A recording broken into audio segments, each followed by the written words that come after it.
This is an exercise on finding the equations of transformed sinusoidal waves. Considered a fairly difficult exercise. So at this point we're starting to put an awful lot of things together and you've got to be really careful. So I'm just going to launch into two examples, although it will take us a while to do them. And with these ones you're not graphing a given equation. Instead you're taking a given graph and finding an equation to match it. So for this first one, just a regular looking sinusoidal wave, and we have to find an equation for it. Now it's come up earlier that the sine wave and the cosine wave are the same shape. So you could call this either a sine curve or a cosine curve. And the first thing you need to do is decide what you're going to label it as. And both are correct. However, if it's up to you, and sometimes it won't be, you should pick the easiest one. So I'm going to make the decision, so as I say here they both work, but one might be easier. I'm going to make the decision that I'm going to call this one a cosine function. You'll notice, however, that this cosine function is out of phase, if you like. In other words, we do have a phase shift, a horizontal translation, because the crest of a cosine function should be on the y-axis, and this one is not. So if we call it a cosine function, we have to account for that phase shift, that horizontal translation. The other thing that's noteworthy about these is the values for a, b, and d. Now whether you call this one a cosine function or a sine function, the a, the b, and the d are always the same. It's only the c that changes it. And these are very popular test type questions where you've got to call it more than one thing. So what I'm going to do is go after the a, the b, and the d. Now I prefer to find the d first. I find that that works easiest for me. Not everybody agrees. Some people like to do the other ones first. C is usually the last, but I find this easier. So the d, because it's the vertical translation, it is the midpoint between the max and the min. And by inspection of this graph, d is equal to 0, that there is no vertical translation. And I will return to the graph shortly to see that, to verify it. But if this thing is centered at the x-axis, then there is no vertical translation. Now for more complicated ones, if doing it by inspection doesn't work, you can use this little formula. D is equal to min plus max divided by 2. This, by the way, is the old linear midpoint formula, if you recall. Now I'm not going to use this on this question because it's easy enough to see just by looking at it, but we will refer back to this one later. This formula is not given on exams, but my advice is not to make this more complicated than it has to be. The d value is just the midpoint. Now the next thing to do is to find the a, which is based on the amplitude. If you take a look at this graph, so here too you can also see that this thing is centered right at the x-axis, like it's not been vertically translated. That's why I know d is equal to 0. And I could tell the amplitude is 2. Again, by inspection, the center to the crest is 2 units. So if the amplitude is 2, we would say that a is equal to 2, if we're going to call this one a positive curve. Here's another thing you can do, so I'm going to take note of it now and refer back to it later. But the amplitude is equal to a, the absolute value of the actually, because amplitude is always positive. And it's always the max minus the min divided by 2. So if you went positive 2 minus negative 2 and then divided by 2, you would get the amplitude. But again, do not make it more difficult than it has to be. Center to the top. It will give you your a value. And they're never a problem unless you have if you have a vertical translation to consider. But the b is difficult. So now we have to get this b value.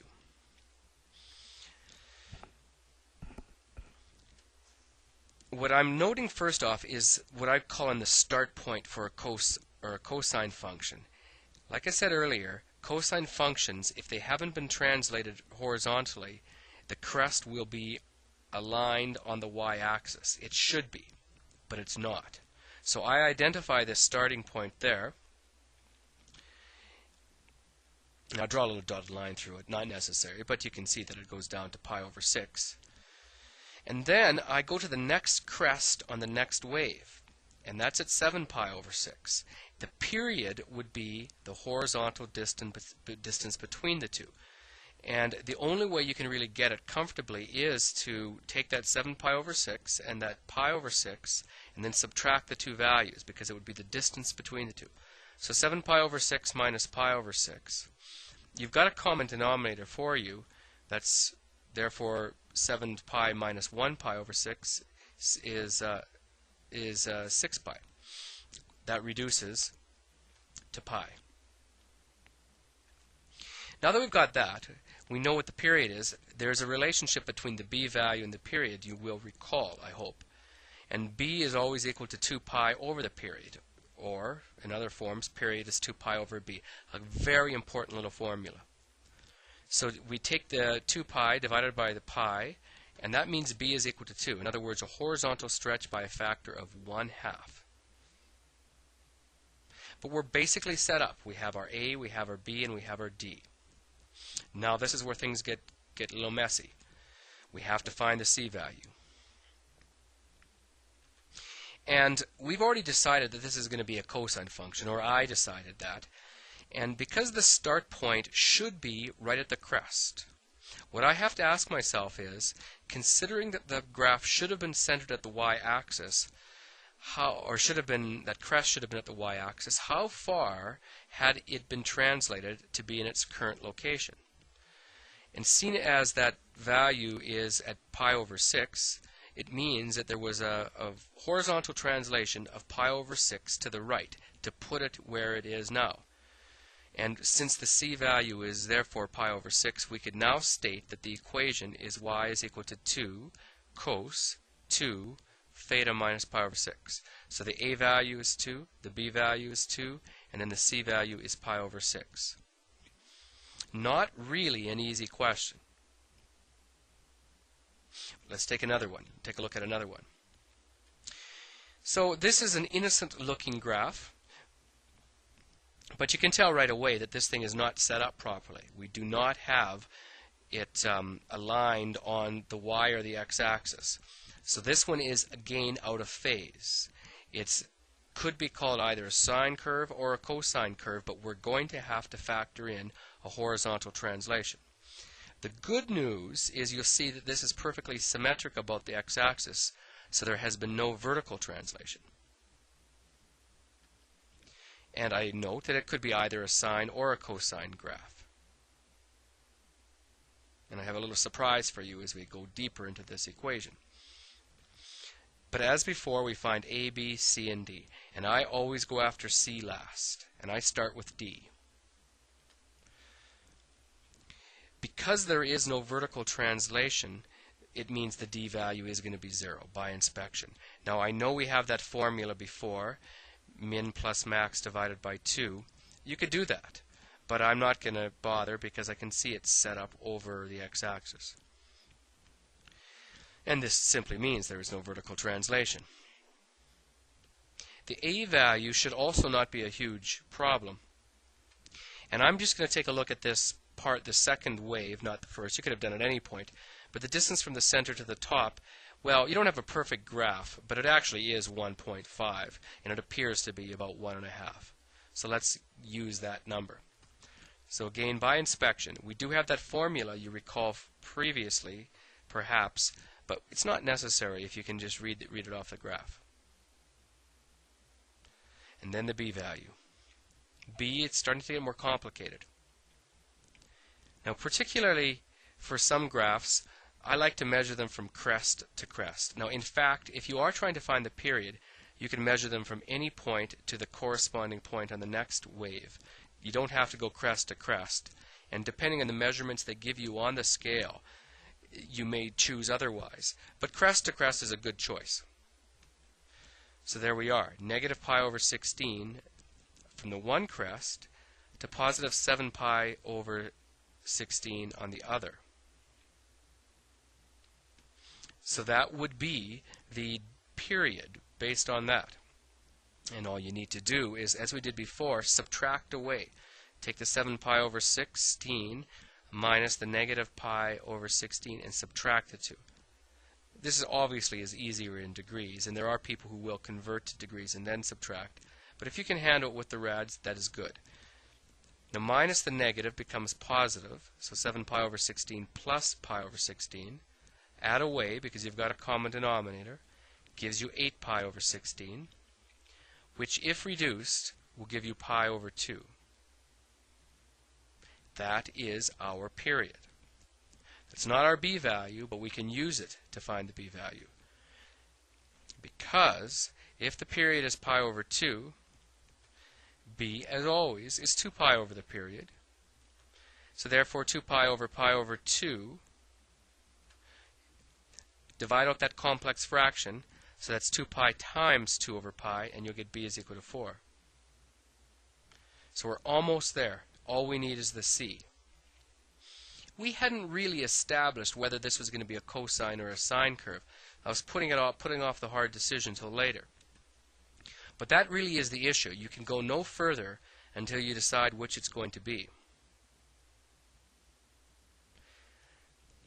So we look for start points for a sine or a cosine graph. By the start points, again, I mean the y-intercept. So let's take a look at all four of these. This is a good chance to recap. The upper left, I have a standard sine curve. And the standard sine curve should be having a y-intercept right at the origin, halfway between the trough, the bottom, the minimum, up to the max. So if a sine curve is in phase, that's where it would be located. And then to the right, y is equal to cosine theta. That should have the y-intercept right on the crest. And then y is equal to negative sine theta, bottom left. It should be the mirror image of the sine theta, so it still has a y-intercept of 0, but it's going down, so it's halfway between the crest and the trough. And then your negative cosine would have a y-intercept of, say, -1, but it would, if it hasn't been stretched. But it would definitely have the crest on the trough. Excuse me, it would have the y-intercept on the trough.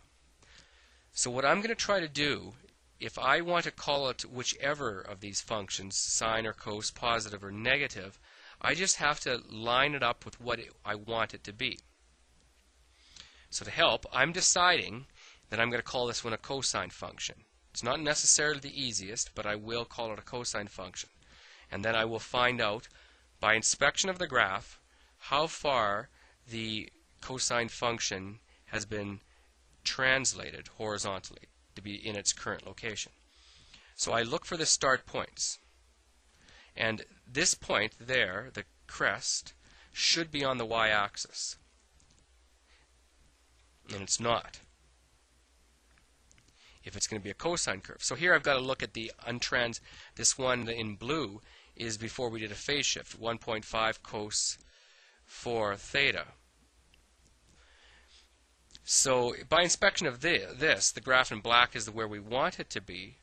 We can see that it's been moved over pi over 16 to the left. The crest is pretty much lined up at negative pi over 16. So that means that we have a phase shift of pi over 16 units to the left. And c, therefore, is negative pi over 16. That's the actual starting point. And we're done. Therefore, y is equal to 1.5 cosine 4 bracket theta plus pi over 16. Remember, theta minus a minus becomes plus, or you can just think that the signs are opposite. That is not an easy question. And let us now express it as a sine wave as well. So the values of a, b, and d are not changed. The only thing that would change is the c value. And because we're calling it a sine function, we find the start point of a sine function. And I'll refer back to this graph again. A sine curve should have its y-intercept right at the origin, halfway between the trough and the crest. So I find that point on our given graph. And you see, if you look at it, you have a choice. You could have actually gone to negative 3 pi over 16 as well. But I went to positive 5 pi over 16. So all I do is I inspect the graph and I find out where that starting point should be. And this point that I've got in the blue with the blue arrow should be right on the origin. So that tells me that the graph, the sine curve, must have been translated 5 pi over 16 to be in this spot. So that means my c value is 5 pi over 16. And therefore the equation is y is equal to 1.5 sine bracket 4 theta minus 5 pi over 16.